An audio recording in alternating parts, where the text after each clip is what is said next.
René Girard's mind drew other people to him from every direction. To begin with, he had an uncanny ability to notice things that explained mysterious human behavior. He was a Sherlock Holmes of history and literature, putting his finger on overlooked clues while everyone else was busy following the usual suspects. He was playing a different game than other academics. He was like the only person at a poker table who has identified the tell of the dominant player. While other players are calculating the mathematical odds of having the winning hand, he's staring into faces. He's watching his rival to see how many times he blinks and whether he picks the cuticle of his left index finger. Girard identified a fundamental truth about desire that connected the seemingly unconnected, linking biblical stories with volatility in the stock market, the collapse of ancient civilizations with workplace dysfunction, career paths with diet trends. He explained, well before they existed, why Facebook, Instagram, and their progeny have been so wildly popular and effective in selling people both stuff and dreams. Girard discovered that most of what we desire is mimetic, or imitative, not intrinsic. Humans learn through imitation to want the same things other people want, just as they learn how to speak the same language and play by the same cultural rules. Imitation plays a far more pervasive role in our society than anyone had ever openly acknowledged.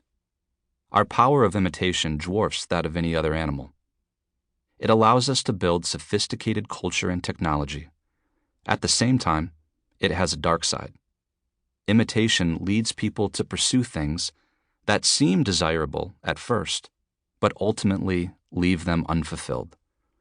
It locks them into cycles of desire and rivalry that are difficult, practically impossible to escape. But Girard offered his students hope. It was possible to transcend the cycles of frustrated desire. It was possible to have more agency in shaping the life we want. My introduction to Girard took me from, oh shit, to holy shit. Mimetic theory would help me recognize patterns in the behavior of people and in current events. That was the easy part. Later, after seeing mimetic desire everywhere except in my own life, I saw it in myself. My holy shit moment. Mimetic theory would eventually help me uncover and declutter my own messy world of desires, and that process was hard. I'm now convinced that understanding mimetic desire is the key to understanding, at a deeply human level, business, politics, economics, sports, art, even love. It can help you make money if that is your primary driver. Or it may help you avoid waiting until middle age or later to learn that money or prestige or a comfortable life is not primarily what you want.